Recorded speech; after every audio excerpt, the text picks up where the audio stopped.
William Harlow adjusted his tie and took a deep breath. After 15 years as Earth's ambassador to the Galactic Concord, he knew this meeting would be his last. The massive circular chamber buzzed with the voices of 200 alien species. Tall insect-like Zoracs clicked their mandibles near the front row.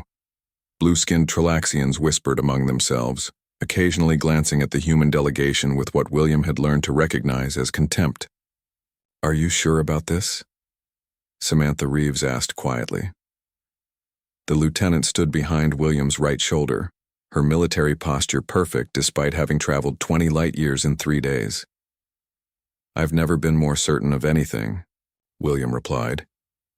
The chamber's lighting dimmed, signaling the start of the session. Grand Minister Vexitara, a 9-foot-tall Polarian with silver skin that reflected the light, raised her 4 arms for silence. "This emergency session will address the situation in the Proxima Centauri system," she announced, her translator converting her musical language into standard galactic common. "The Zorak Empire has presented evidence that humans are smuggling banned quantum weaponry through their colony." William clenched his jaw. Another false accusation. Another attempt to push humanity further to the edges of galactic society. The Zorak representative, General Kriz, stepped to the center platform. His exoskeleton gleamed under the lights as he activated a holographic display, showing Earthships near Proxima Centauri b. "For too long we have tolerated the humans' aggressive expansion," Kriz said. "Our blockade discovered these vessels carrying energy signatures consistent with forbidden technology." A murmur rippled through the chamber. William glanced at the data pad Samantha slipped into his hand. The information confirmed what he already suspected. The energy signatures were from standard fusion reactors, not weapons. The Zoraks had deliberately misinterpreted the readings. For 50 years, humanity had played by the rules. They had signed treaties limiting their military presence in space. They had shared medical advances while receiving little in return. They had allowed alien observers on their colonies, and still they were treated as untrustworthy newcomers. "The evidence is clear," Kriz continued. "We propose immediate sanctions against Earth and the surrender of their Proxima Centauri colony to neutral governance." William stood up before being recognized, breaking protocol. Vexitara's eyes narrowed, but she nodded for him to speak. "Zorak claims are false," William said, his voice steady despite his anger. "But that's not surprising. It's just the latest in a long pattern of mistreatment." He walked to the center platform, aware of hundreds of alien eyes following him. Behind him, Samantha activated her own datapad, sending files to the chamber's main system. "For those who care about truth, Lieutenant Reeves has just shared evidence that proves the Zorak readings are deliberately misinterpreted. But honestly, I don't expect most of you to even look at it." A shocked silence fell over the room. Diplomatic speeches in the Concord were typically formal and indirect. William had just broken another unwritten rule. "Ambassador Harlow," Vex's Tara said, her voice carrying a warning tone. "Please maintain proper—" "No," William interrupted. "No more proper, no more polite. For 50 years, humanity has tried to be the perfect galactic citizen, and what has it gotten us?" The chamber's displays suddenly changed as Samantha overrode the system. New images appeared, records of previous Concord decisions that had gone against Earth despite clear evidence in humanity's favor.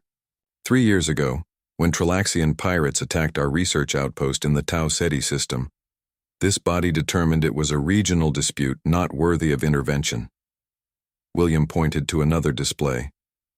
"When we discovered minerals on Mars that could cure Rigelian bone decay, we freely shared it. When we asked for help with our own medical crisis last year, we were told technology transfer was not advisable at this time." The Tralaxian ambassador stood up. "This display is inappropriate. The human is manipulating facts." "The facts speak for themselves," William replied calmly. "But there's more. Lieutenant, show them what we found." Samantha nodded and brought up new files.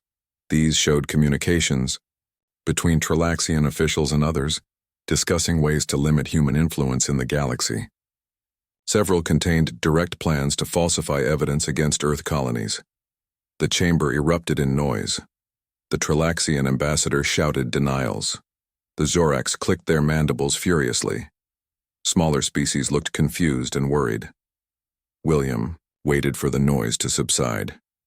When Vex's Terra finally restored order, he spoke again, his voice now quiet but carrying throughout the chamber. We came to this Concord believing in cooperation. We thought that despite our differences, intelligent species could work together for common good. We were wrong. He looked around the room slowly, making eye contact with representatives from 12 different worlds. Humanity is leaving the table. We will no longer beg for scraps from those who see us as nothing but primitives. The blockade of Proxima Centauri must end within 7 standard days, or we will consider it an act of war. The threat of war sent another shock wave through the assembly. Many species stood up, speaking at once. The Polarian Grand Minister's calls for order went unheeded. William turned his back on the chaos and nodded to the human delegation. As one, they stood and began walking toward the exit. Samantha fell in step beside him. "Sir, they're panicking," she said quietly. "Good," William replied. "They should be." As they reached the massive doors, the Arcturan ambassador, one of the few aliens who had treated humans fairly, hurried to intercept them. "Ambassador Harlow, please reconsider," she said, her large eyes blinking rapidly. "This withdrawal will harm relations for generations. There are those of us who value Earth's contributions." William paused. "Too few, too late, Ambassador Naira. But I appreciate those who tried to be fair." "What will humanity do now?" she asked. William looked back at the chaotic chamber one last time. "We'll do what humans have always done when pushed aside. We'll forge our own path." Outside, the delegation boarded their shuttle in silence. As they rose above the conquered headquarters on the neutral planet of Babylon, William looked out at the sprawling complex that represented 50 years of human diplomatic efforts. "Send the withdrawal documents," he told Samantha. "As of today, Earth is no longer bound by any Concord treaties or limitations." The shuttle accelerated into the upper atmosphere, leaving behind the first chapter of humanity's galactic story and heading toward an uncertain but independent future. Through the viewport, William watched the curve of the alien planet fall away. For the first time in decades, he felt something close to hope. Humanity had tried to earn its place through cooperation. Now they would find another way. Beside him, Samantha was already working on secure communications to Earth's military command. "They never really knew us," William said softly. "They saw our willingness to compromise as weakness. They never understood what humanity is capable of when pushed too far." "They'll learn," Samantha replied. William nodded. "Yes, they will." 5 years passed since humanity left the Galactic Concord. The grand chambers where William Harlow had delivered his final speech now rarely mentioned Earth. When they did, it was with dismissive tones. The Zorax called humans the frightened primitives. The Trilaxians joked about the species that ran home. Few suspected what was happening behind the solar barrier Earth had erected around its system. Catherine Winters walked through the underground facility carved into the lunar surface.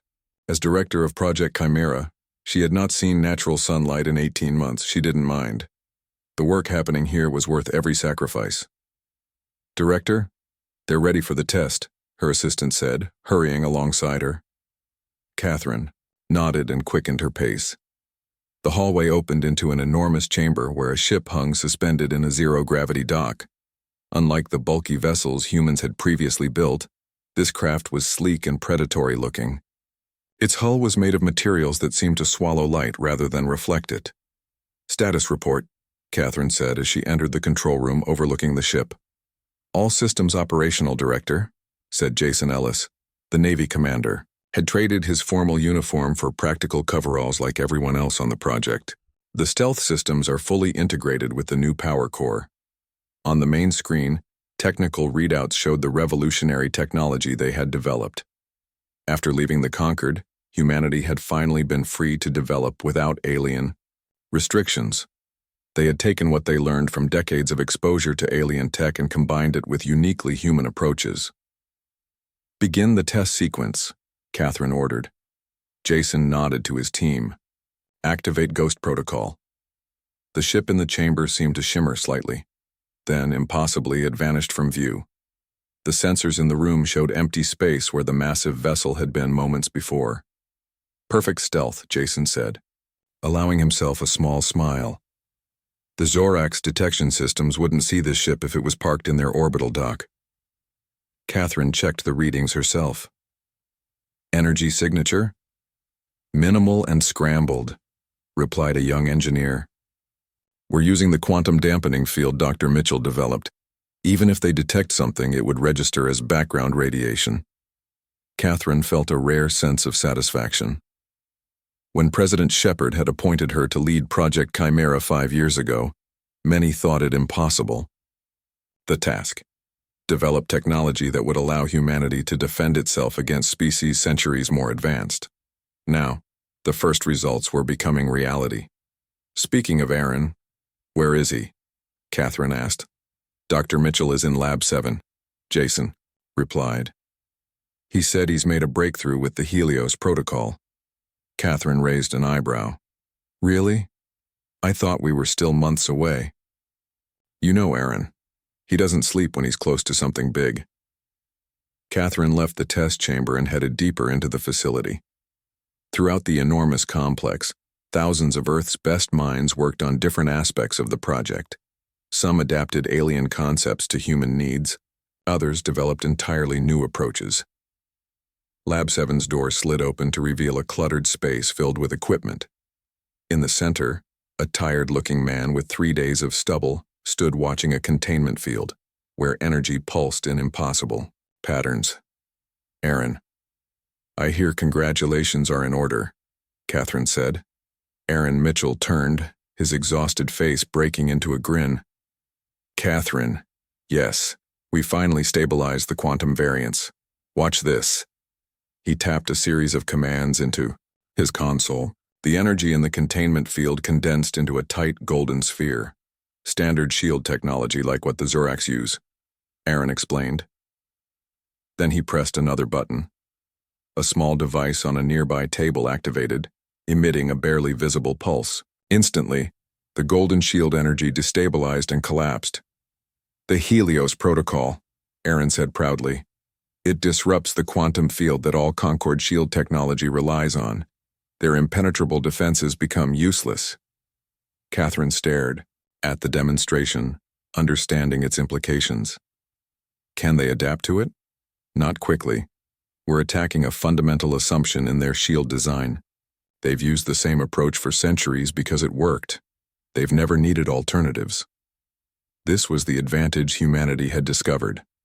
The older species had settled into technological patterns that worked well enough that innovation had slowed. Humans, as newcomers with fewer resources, had been forced to think differently. How soon can we integrate this with the ghost ships? Catherine asked. 2 months for the prototype, 4 for the fleet. Catherine nodded. Excellent work, Aaron. Get some sleep.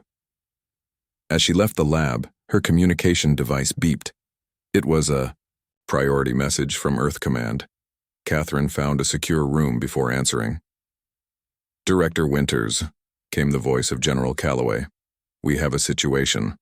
The Zorax have moved beyond their usual patrol routes. They're approaching the New Montana colony. Catherine frowned. New Montana was one of humanity's most distant settlements, established before they left the Concord. Do we still have observers there? Yes. The colony appears to be their target. They've brought a battle fleet. They're testing us, Catherine realized, seeing if we'll defend an isolated colony. President Shepard is calling an emergency meeting. We need your assessment of Project Chimera's readiness. Catherine thought about the vanishing ship, about Aaron's shield disruptor, about dozens of other advancements they had made. Tell the president we're not at 100%, but we're operational. If the Zorax want to find out what humanity has been doing these past 5 years, we can show them. The communication ended, and Catherine stood thinking about the implications. For 5 years, humanity had prepared in silence. They had hoped for more time, but perhaps it was fitting that the Zorax would be the ones to provoke the response. She returned to the main bay where the ghost ship hung invisible in its dock. Jason noticed her changed expression immediately. "Problems?" he asked. "The Zoracs are making moves toward New Montana. I need to know how many ships are ready for deployment." Jason straightened his posture, shifting from engineer back to military. "Commander, we have 6 vessels with full stealth capability, 4 more with the weapon systems but limited stealth." "Prepare them all," Catherine said, "and contact all department heads. We're moving to Phase 2. Throughout the lunar base, alarms began to sound. Not emergency alarms, but the signal everyone had trained for. The time for testing and development was over. Now they would see if humanity's preparations were enough. Catherine looked at the spot where she knew the invisible ship waited. Though Galaxy had dismissed humans as primitives who had retreated in fear, they had never considered another possibility, that the humans had simply left the table to prepare for a game with different rules. "They wanted the beast," she murmured, to herself. "Now they'll meet it." Governor Patricia Duncan watched the skies above New Montana with growing worry. The colony's early warning system had detected unusual movement near the outer asteroid belt 3 days ago. Now the objects were close enough to identify as Zorak warships. "How many?" she asked her security chief. 17 vessels, 5 heavy cruisers, the rest support craft," he replied. "They're making no attempt to hide their approach." Patricia nodded grimly. New Montana was home to 8,000 colonists. They had good defenses for a frontier colony, but nothing that could stop a determined Zorak fleet. She walked to the communication station in the colony's control center. "Send an emergency message to Earth. Use the quantum relay." The quantum relay was expensive to operate, but it was the only way to send a message that would reach Earth in hours rather than weeks. She dictated a brief, clear message. "Zorak fleet approaching New Montana. 17 warships. Request immediate. Instructions." The message was sent, but Patricia had no illusions about receiving help quickly. Even if Earth decided to send ships, they would take at least 2 weeks to arrive through normal space. By then, whatever the Zoraks planned would be over. Just before sunset, the Zorak ships entered orbit. They made no communication attempts. Instead, they launched smaller craft that formed a blockade around the colony. The colony's communication officer turned to Patricia with fear in her eyes. "Governor, they're jamming all our off-world signals. Switch to ground communications only. Make sure everyone in the outlying settlements knows to stay calm and follow emergency protocols." Patricia kept her voice steady despite her growing fear. That night, the first Zorak shuttles landed outside the main settlement. Troops in heavy combat armor emerged and began setting up positions around the colony's perimeter. Patricia called an emergency meeting of her leadership team. "They haven't attacked yet, which means they want something. Prepare to negotiate but activate all defensive measures." By morning, the Zoraks had completely surrounded the main settlement. A message finally came through on all colony frequencies. The translation was blunt. "The human settlement is now under Zorak control. Your governor will present herself at the main landing area to discuss terms of surrender." Patricia straightened her uniform. "Record everything," she told her team. "Make sure the quantum relay is ready to transmit as soon as we find a way around their jamming." She walked alone to the landing area where a large Zorak in ornate armor waited. His mandibles clicked as he spoke through a translator device. "Governor Duncan of New Montana?" "Yes." "Why has the Zorak Empire violated our territory?" The Zorak made a sound that the translator didn't catch. "Your species left the Galactic Concord. You forfeited protection. This planet has resources valuable to the Empire.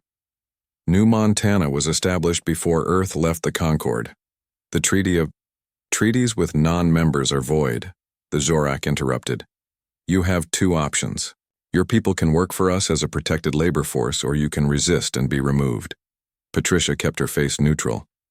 "I need to consult with my council. You have 6 hours. Back at the control center, Patricia found her team had made progress. "We created a small gap in their jamming," her communication officer said. "We can send 1 burst transmission through the quantum relay." "Send everything," Patricia ordered. the Zorak demands, their fleet positions, and this message. New Montana under attack. Colonists threatened with forced labor or removal. Request immediate assistance.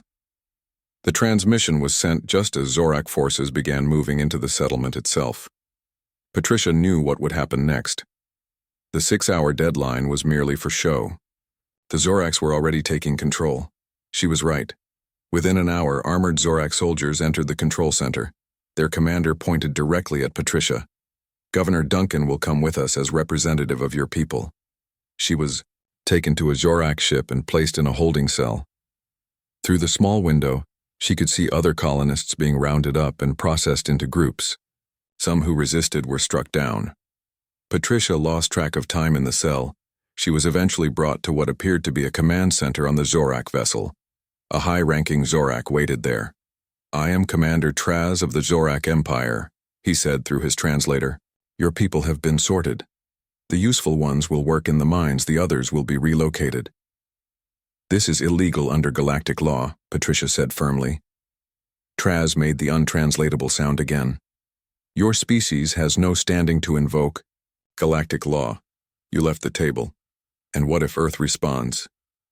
The commander's mandibles clicked rapidly in what Patricia recognized as Zorak laughter. "With what? Your primitive ships? By the time Earth learns of this action, it will be complete.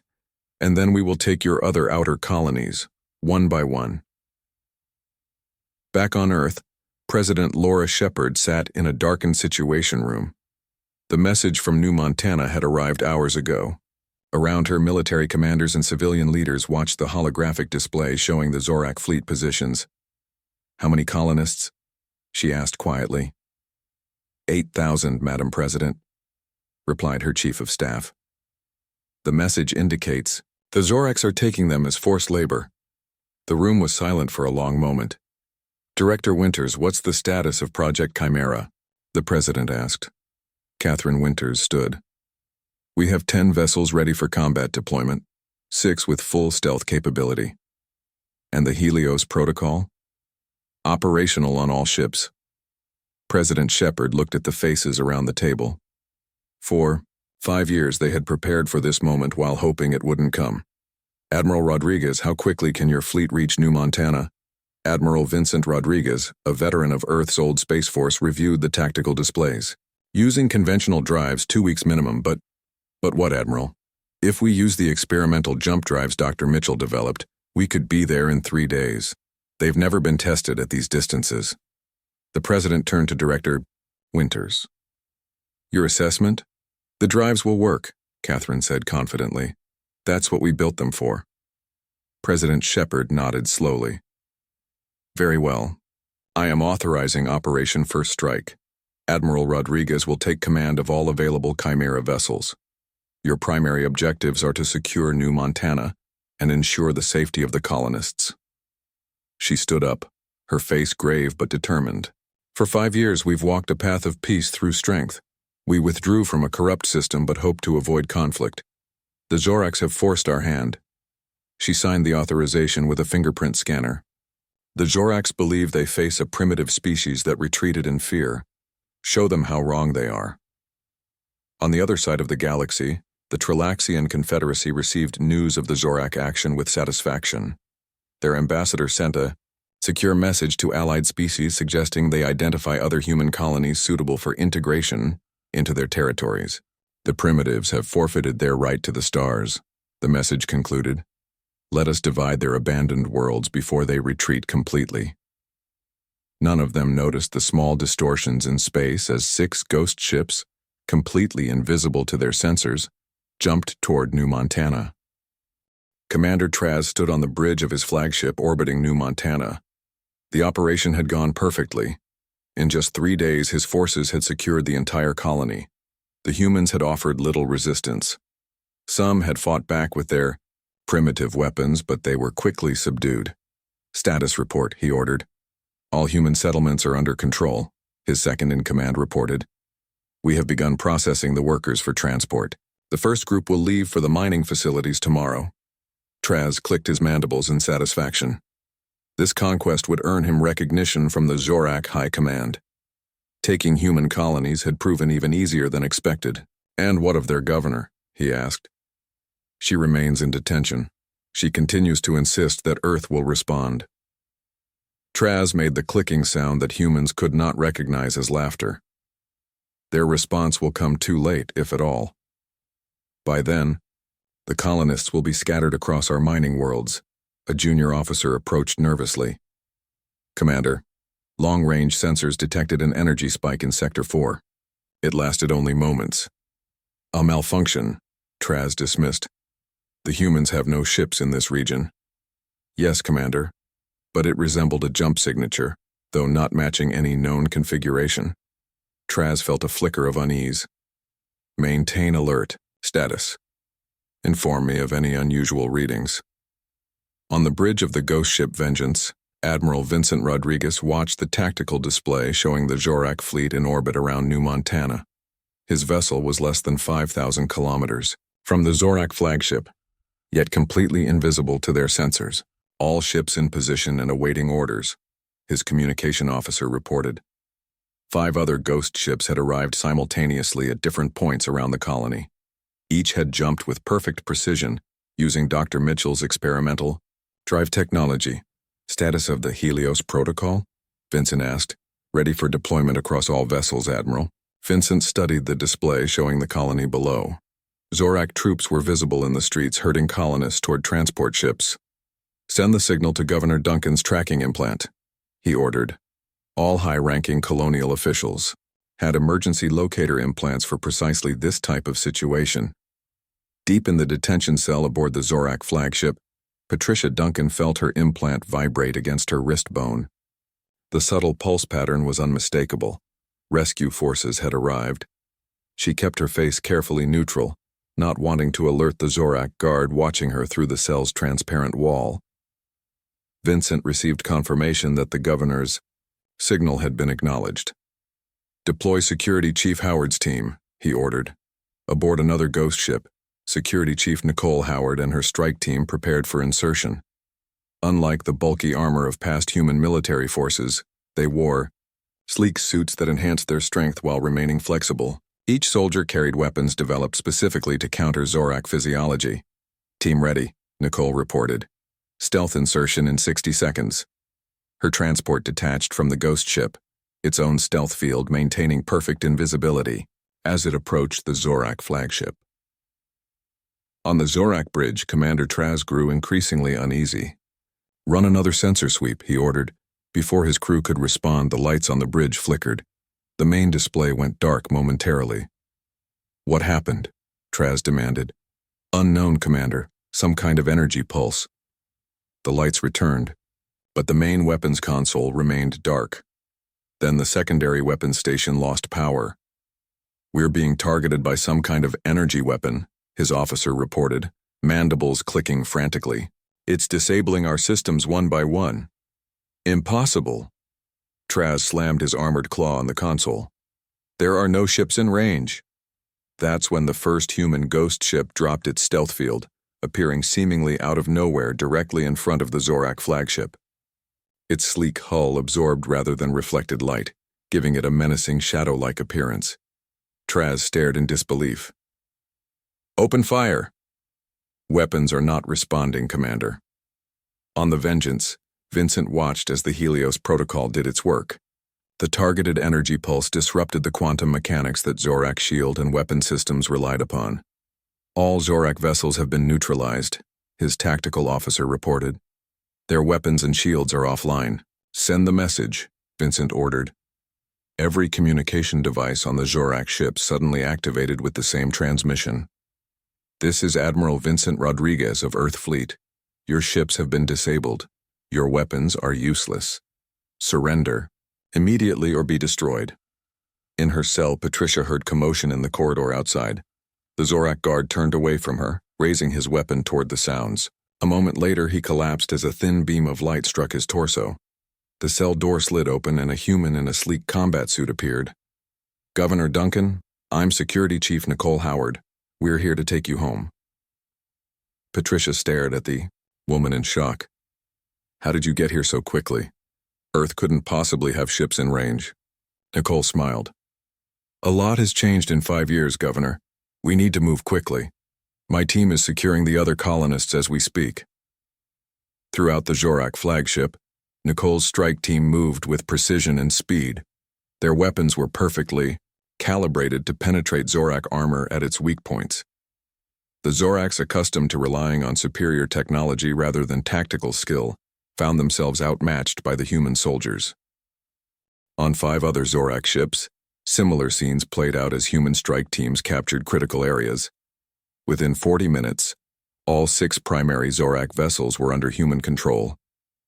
Commander Traz was brought to his own bridge and restraints. Admiral Rodriguez had transferred his command there to oversee the operation personally. Impossible, Traz muttered as he saw the human admiral sitting in his command chair. How did your ships get past our sensors? How did you disable our weapons? Vincent regarded the Zorak commander coolly. You made a critical mistake. You thought our withdrawal from the Galactic Concord was a retreat. It wasn't. It was preparation. On the tactical display, the remaining Zorak support ships were being systematically neutralized. Without their shields, they had no defense against the advanced targeting systems of the Ghost Fleet.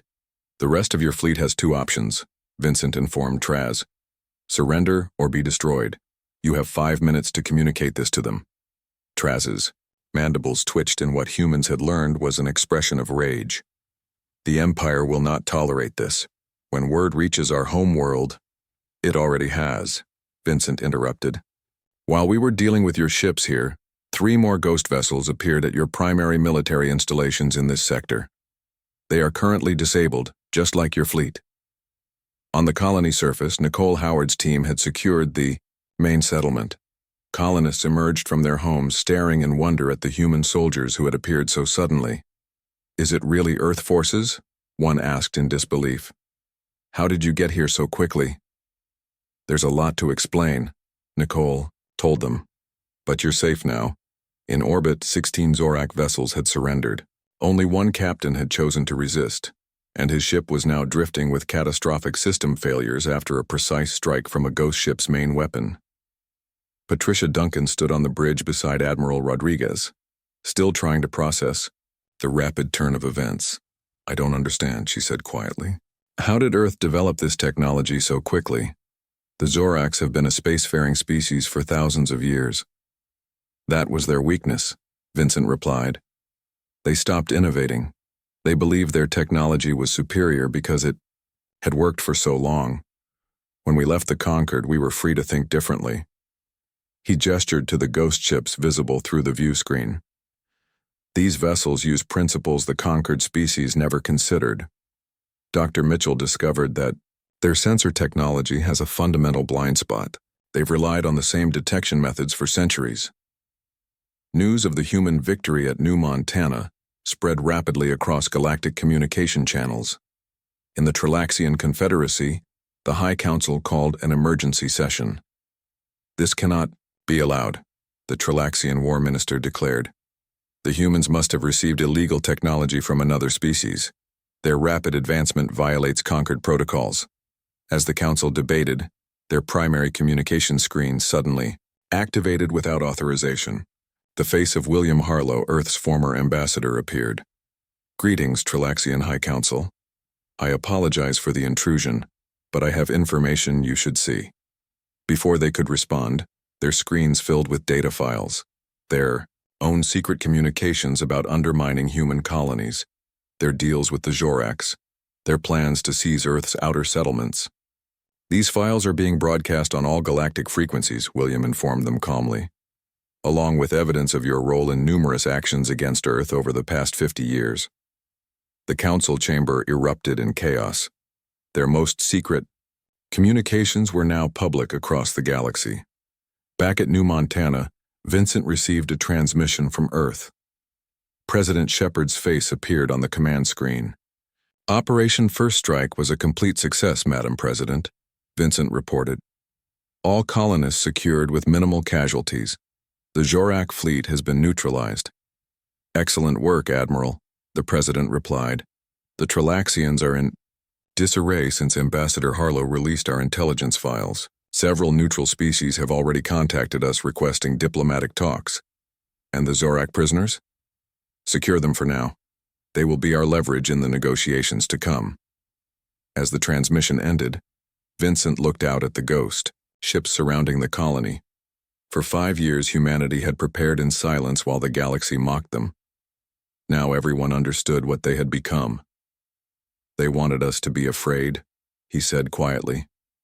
They never considered we might be dangerous.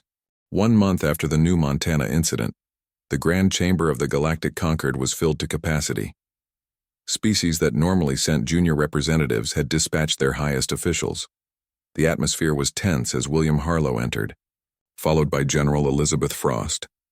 William wore the same style of diplomatic attire he had worn 5 years ago when he walked out of this chamber. Elizabeth, in contrast, wore her formal military uniform, the insignia of Earth Fleet prominent on her collar. She carried no visible weapon, but her presence was intimidating enough. The Polarian Grand Minister Vexitera called the session to order. This emergency gathering will address recent events involving Earth and the Zorak Empire, as well as new evidence regarding Tralaxian activities. William took his place at the speaker's platform. The room fell silent. 5 years ago, I stood here and told you humanity was leaving the table, he began. Today I return not to ask for our seat back, but to establish new terms. Murmurs spread through the chamber. William continued, his voice calm but firm. The attack on New Montana was unprovoked and illegal, even under your own laws. The Zorak Empire has admitted this in writing. He gestured to the display screens where the formal Zorak apology appeared. The Zorak representative, a new ambassador replacing the disgraced General Kriz, kept his eyes downcast. Furthermore, evidence now public proves the Tralaxian Confederacy orchestrated numerous actions against human interests over several decades. The Tralaxian seats in the chamber were conspicuously empty. Their government had collapsed after the release of their secret communications. But I am not here to dwell on past grievances, William said. Humanity wishes to establish a new relationship with the galactic community, not as supplicants, but as equals. General Frost stepped forward and activated a holographic display, showing the full capabilities of the ghost ships. The chamber grew even quieter as the delegates realized just how advanced human technology had become. We could have kept these developments secret, Elizabeth stated. We could have used our advantage to take territory or resources. Instead, we choose to be transparent. An Arcturan representative raised her hand. Ambassador Harlow, how can the Concord trust human intentions when you develop these weapons in secret? William smiled slightly. They were developed in secret because the Concord's technology transfer restrictions made that necessary. But note that even when provoked, we used minimal force. No Zorak ships were destroyed except one that continued to fire after multiple warnings. No Zorak lives were lost except in direct defense of our colonists. The Arcturan nodded slowly, acknowledging the point. The Polarian Grand Minister spoke next. What does Earth want from this gathering? 3 things, William replied. First, formal recognition of all human colonial territories as sovereign, without Concord oversight. Second, reparations from the Zorak Empire for damages to New Montana and trauma to its citizens. And third, a new treaty that acknowledges humanity's independent status while establishing protocols for trade, cultural exchange, and mutual defense. The delegates glanced at each other. These were surprisingly moderate demands given Earth's demonstrated military superiority. You do not seek punitive measures against the Tralaxians? Asked a Rigelian diplomat. Their government's collapse is punishment enough, William answered. We prefer to look forward, not back. The discussion continued for hours. By the end of the day, the framework for a new treaty had been established. The Zorak Empire, eager to regain their ships and personnel held by Earth forces, quickly agreed to substantial reparations. Several previously neutral species approached William privately to discuss separate alliances. As the session ended, William and Elizabeth walked through the grand halls of the Concord headquarters. The alien delegates parted to make way for them, their body language showing a mix of fear and newfound respect. "They're looking at us differently now," Elizabeth observed quietly. "Fear is part of it," William acknowledged. "But there's also curiosity. They never understood humans. Now they want to." Far from the diplomatic proceedings, on Earth's orbital command station, Dr. Aaron Mitchell and Commander Jason Ellis watched the live transmission of the Concord session. The massive viewscreen showed William and Elizabeth as they finalized the details of the new treaty. "Did you ever think we'd get here?" Jason asked, gesturing at the screen. 5 years ago, we were scrambling to catch up to them technologically." Aaron shook his head. "I was confident in the science, but I never predicted how completely it would change the power dynamic." "It wasn't just the technology," Jason said. "It was how we approached it. The conquered species spent centuries refining the same basic principles. We looked at problems differently." On the screen, the representatives of 23 species were signing the new treaty. The document formally recognized the human alliance as an independent power, equal in standing to the Galactic Concord itself. "They never understood how they were dealing with," Jason remarked. "Humans don't need a seat at their table anymore. We built our own." Aaron nodded. "And now they want to sit at ours." The two men watched as various alien representatives approached William, each eager to establish favorable relations with Earth. Species that had previously dismissed humans as primitives now competed for trade agreements and cultural exchanges. In a private chamber away from the main proceedings, William met with the Arcturan ambassador Nira. 5 years ago, she had been one of the few who tried to prevent humanity's departure from the Concord. "You've changed the balance of power in the galaxy," she said. "Not everyone is happy about that." "Change rarely makes everyone happy," William replied, "but it was necessary." "Was this your plan all along? To withdraw, develop in secret, and return from a position of strength?" William considered her question carefully. "Not explicitly. But we knew we couldn't advance while bound by conquered restrictions and prejudice. Sometimes you need to step away from the table to see the game clearly." Nira's large eyes studied him. "The Zorax and Tralaxians provoked a beast they didn't understand." "Perhaps," William said. "Or perhaps they helped create one. Either way, humanity is now a power they can no longer ignore or dismiss." As the new treaty took effect, ships from a dozen species began arriving at Earth for the first time in 5 years. Cultural and scientific exchanges resumed, now on equal terms. Human ghost ships patrolled the borders of their territory, their presence ensuring the new respect would last. The galaxy had changed. The primitives they had mocked had revealed themselves to be something else entirely.